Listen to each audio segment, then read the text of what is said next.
In this story, here are the main characters from the story. 1. Madison. The protagonist, a brave and resourceful teenager who writes the last letter to Santa to save herself and her town. 2. Alex. Madison's loyal friend who helps her throughout the terrifying journey. 3. Timmy Harper. A boy who disappeared years ago after sending a mysterious letter to Santa, setting the events of the story in motion. 4th, the Entity. A shadowy, malevolent creature that feeds on fear and darkness. 5. Santa, the cloaked figure. A mystical and ancient version of Santa Claus, summoned by the letter, who fights against the Entity and restores peace. I hope you will enjoy our story, so let's start. The snow fell softly, blanketing the small town of Willow Creek in a serene, ghostly quiet. Christmas was a week away, and the streets were adorned with twinkling lights and wreaths. But beneath the cheerful decorations lay a sinister tale the townsfolk rarely whispered, the legend of the last letter to Santa. It began in the 1800s, when children's letters to Santa started disappearing. Rumor had it that some were intercepted by something unholy. The unlucky few who wrote these letters met mysterious, tragic ends. The last known incident occurred 25 years ago, when a boy named Timmy Harper vanished without a trace. His final letter, a plea for Santa to save him from the monster under his bed, was found torn and burnt at the edges in the town square. Madison Green, a 16-year-old aspiring journalist, had always been skeptical of the supernatural. But when she stumbled upon Timmy's haunting story in the dusty archives of the local library, she couldn't shake the feeling that there was more to the legend than the adults let on. "You're really going to chase this ghost story?" her best friend Alex teased as they sipped hot cocoa at their favorite cafe. "It's not just a ghost story," Madison argued. "It's a mystery, and if there's even a shred of truth to it, I want to know." Alex sighed, brushing snow from his jacket. "Fine, but don't say I didn't warn you.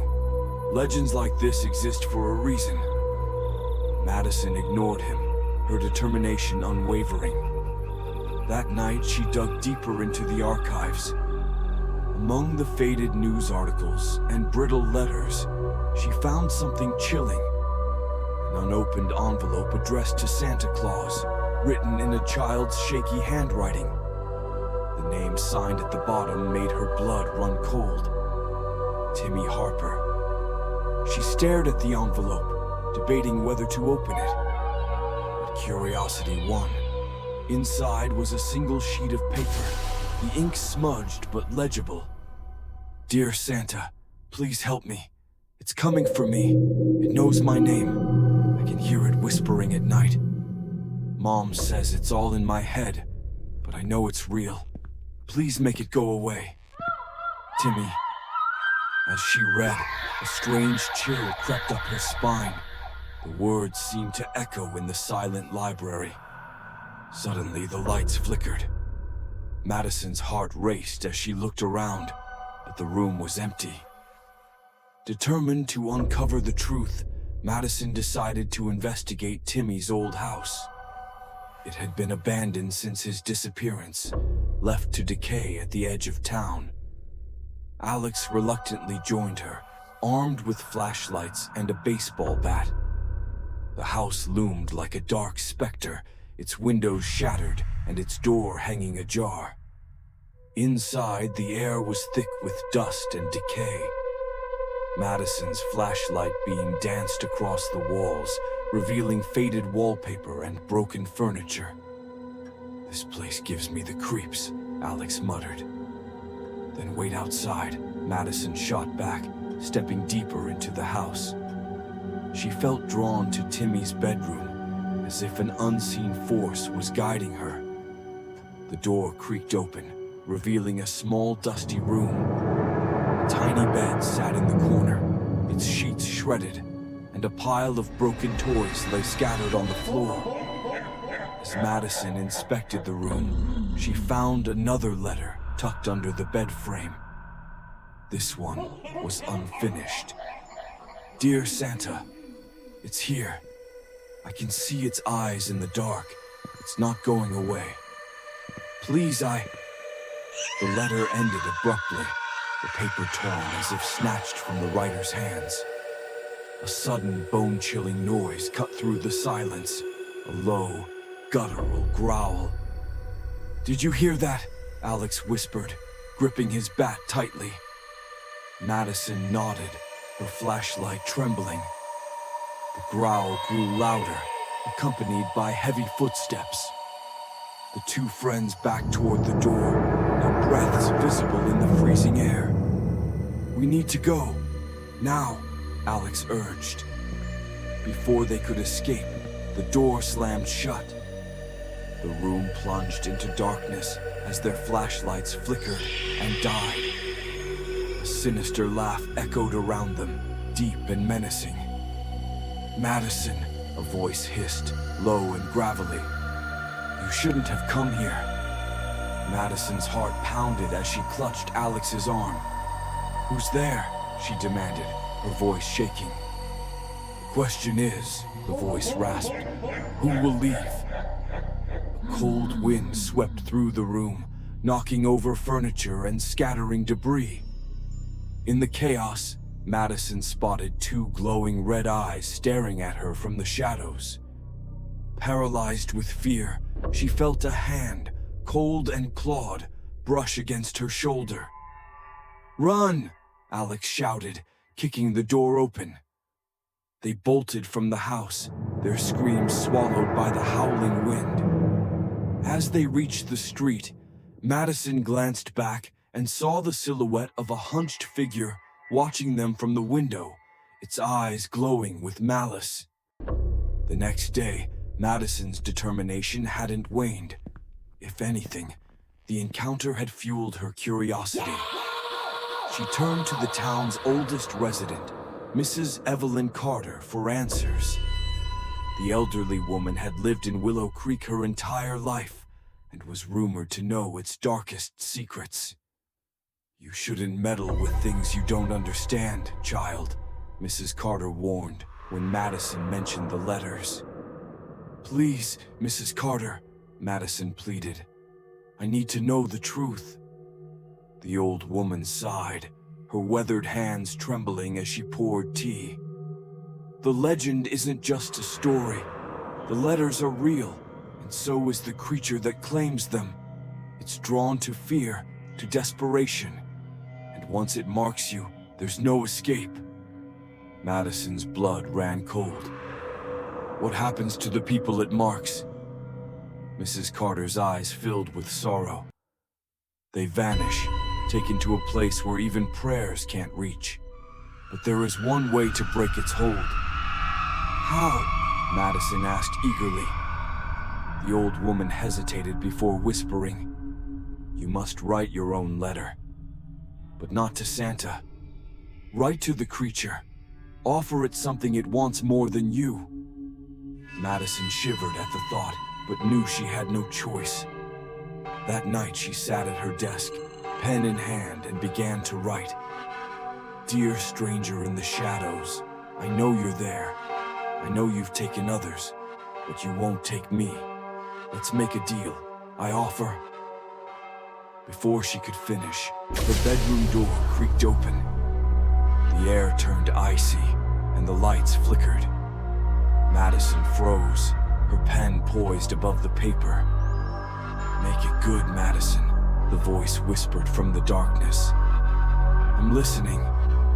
The town of Willow Creek was no stranger to whispered legends and chilling tales, but Madison Green was beginning to feel like she had walked straight into the pages of one.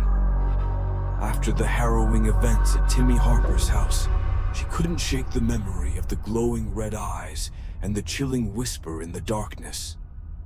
And now, the words Mrs. Carter had spoken haunted her. You must write your own letter. Offer it something it wants more than you.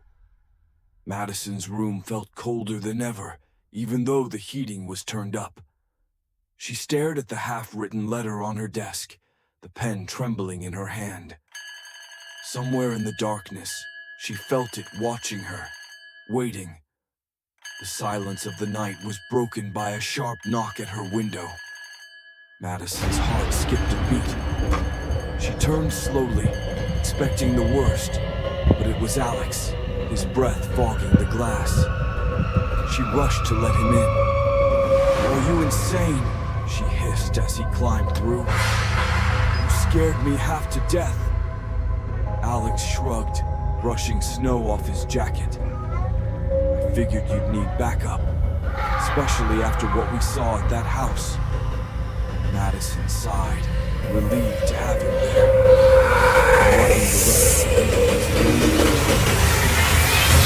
"What are you planning to offer it?" Alex asked, frowning. "Your soul, your future." "I don't know," Madison admitted, "but I have to try something. I can't live like this, constantly looking over my shoulder." Before Alex could respond, the lights flickered, and the room was plunged into darkness. A bone-chilling whisper filled the air. "Right, Madison. I'm waiting." The voice was so close, it felt like icy breath on her neck. Alex swung his flashlight around, but there was nothing there. Madison's hand shook as she picked up the pen. She thought back to Mrs. Carter's words. The creature was drawn to fear and desperation. It fed on it. If she was going to survive, she needed to outsmart it. She pressed the pen to the paper. "I know you're there. I know you've taken others, but you won't take me. Let's make a deal. I offer you..." Her hand froze. What could she possibly give that would satisfy this thing? "Madison," Alex whispered, "don't finish that letter." But before she could respond, the room filled with a deafening roar. The shadows on the walls twisted and writhed, coalescing into a humanoid shape with glowing red eyes and clawed hands. The air grew so cold that their breaths turned to mist. "Your time is running out," it hissed. "What will you offer me?" Madison and Alex bolted from the room, racing down the stairs and out into the snowy night. The creature's laughter echoed behind them, dark and guttural. "We can't outrun it forever," Madison panted as they reached the main street. "We need to find Mrs. Carter. She knows more than she's letting on." The old woman's house was a short walk away, but every shadow seemed to stretch and follow them, the faint sound of whispering growing louder with each step. When they finally reached her door, Madison pounded on it with both fists. "Mrs. Carter, please, it's here." The door creaked open, and the frail woman stood there, her face pale and grave. "I told you not to meddle," she said, her voice trembling. "Now it's bound to you." Madison pushed past her. "You have to help us. There has to be a way to stop it." Mrs. Carter sighed, closing the door behind them. "There is one way," she said, leading them to her living room. "But it's dangerous. If you fail, it will claim you." "Just tell us," Madison insisted. The old woman opened a dusty, leather-bound book and pointed to an illustration of a shadowy figure surrounded by flames. "You must lure it to its place of origin," she explained. "The place where it first crossed into our world. Once there, you can trap it. But to do so, you'll need something it truly desires." "Where is this place?" Alex asked. Mrs. Carter's hand shook as she pointed to the map in the book. "The woods behind Timmy Harper's house. That's where it all began." Armed with the knowledge from Mrs. Carter's book, Madison and Alex made their way to the woods. The snow crunched beneath their boots, and the bare branches above seemed to reach for them like skeletal hands. The air grew heavier with each step, the oppressive darkness pressing in on them. Madison clutched the letter in her hand, the words she had written now feeling like a promise she couldn't break. At the heart of the woods, they found it, a circle of dead trees, their bark blackened and twisted.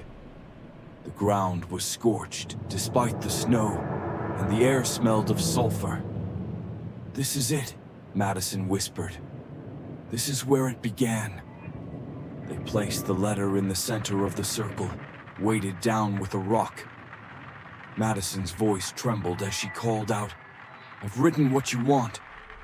Come and take it." The silence was deafening.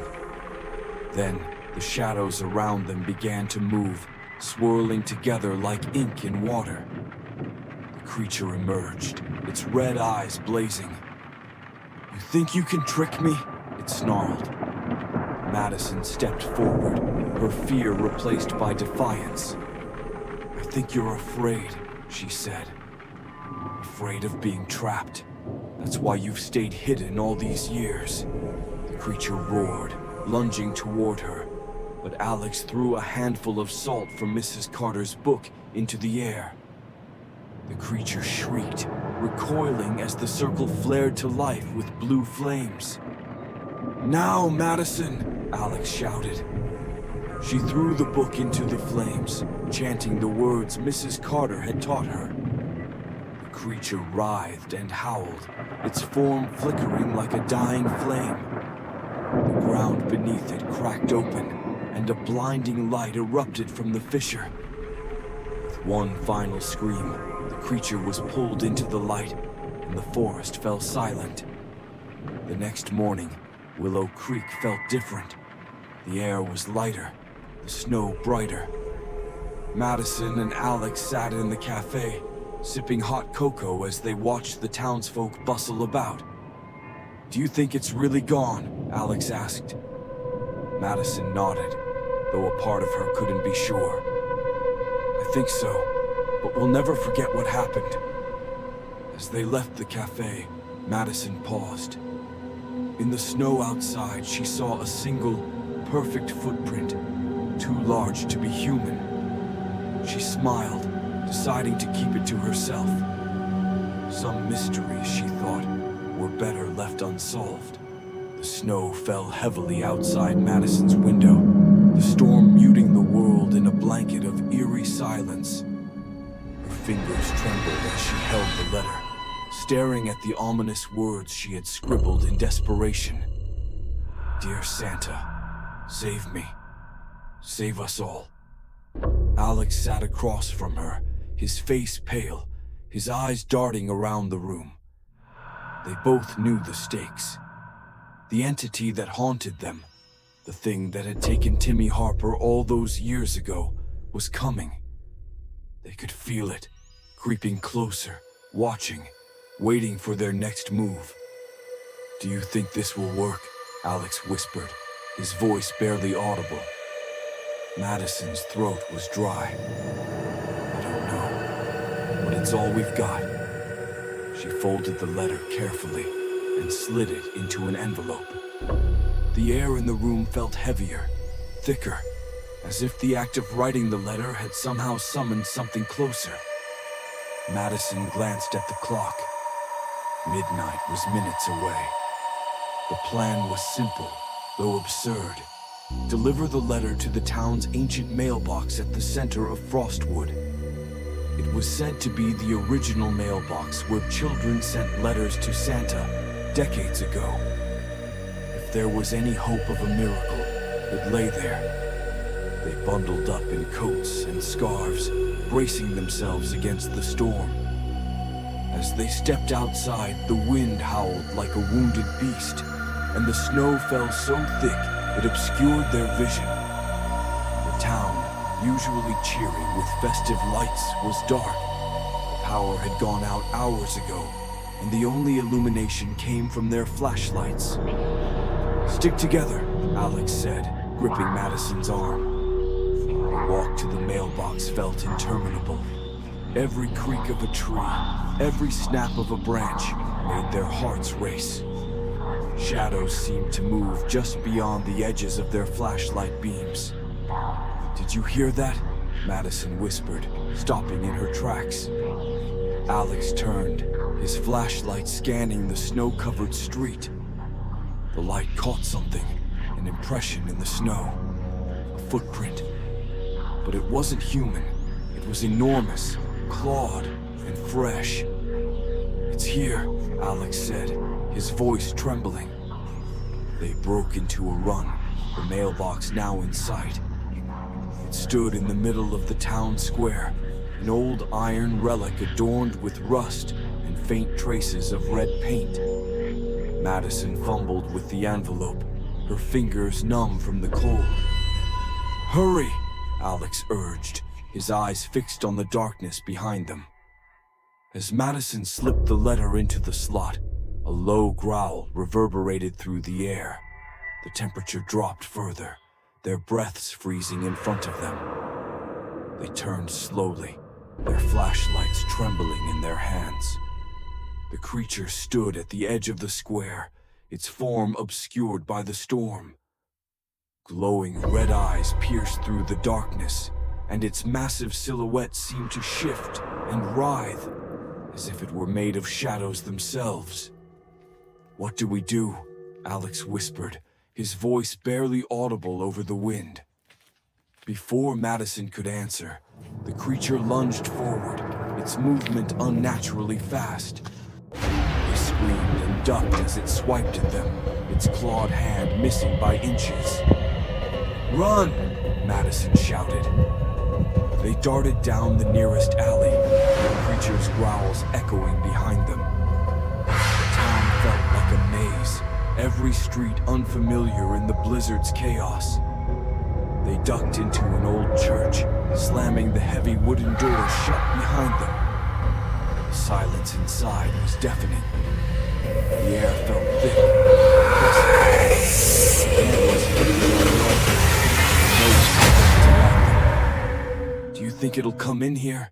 Alex asked, his voice breaking. Madison shook her head, though she wasn't sure. Churches were supposed to be safe, sacred. But this thing didn't follow any rules. The growling stopped, replaced by an eerie silence.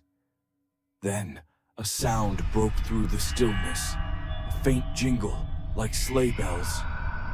Madison and Alex exchanged confused glances. "Do you hear that?" Madison asked.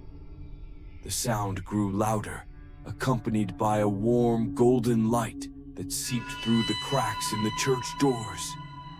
They backed away as the doors creaked open on their own.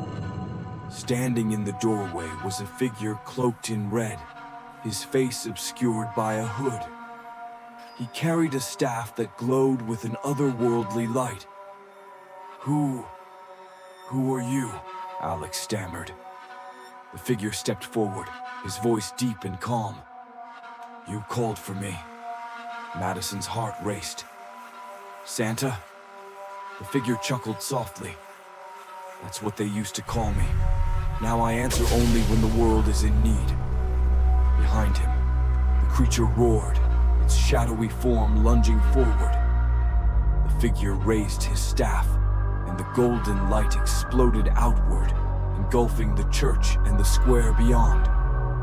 The creature shrieked, its form dissolving into wisps of smoke as the light consumed it. When the light faded, the storm had stopped. The town was bathed in the soft glow of morning light, the snow glistening like diamonds. The figure turned to Madison and Alex, his face now visible. A kind yet weathered visage, with eyes that seemed to hold centuries of wisdom. "Timmy Harper," Madison blurted out. "What happened to him? Is he gone?" The man's expression grew somber. "Timmy's soul was lost long ago. but his plea for help brought me back. He gave his life to warn others. Tears filled Madison's eyes. So, it's over. The figure nodded. For now, but darkness always finds a way. You must remember, hope and belief are the greatest weapons against it. As the figure turned to leave, Madison called out, "Will we ever see you again?" He paused, his silhouette framed by the golden light. "Perhaps, but let's hope you won't need to." Days later, Madison and Alex returned to the library. They found the folder containing the letters to Santa, but something was different. The envelope marked Timmy Harper was gone. In its place was a new letter, written in elegant handwriting. It read, "To those who dare to believe, may your courage shine bright, for the light will always prevail in the darkest of nights."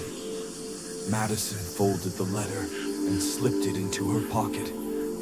She and Alex shared a look, silent understanding that their lives had been forever changed. As they stepped outside, the town square was bustling with life again. Children laughed, and Christmas carols filled the air. The world felt brighter, lighter. But in the back of her mind, Madison couldn't shake the feeling that this wasn't the end. Somewhere in the shadows, the darkness was waiting. The camera pans out to a quiet, snow-covered forest on the edge of town. The screen darkens. Faint red eyes flicker in the distance. A chilling whisper breaks the silence. "Not all letters are answered, Madison.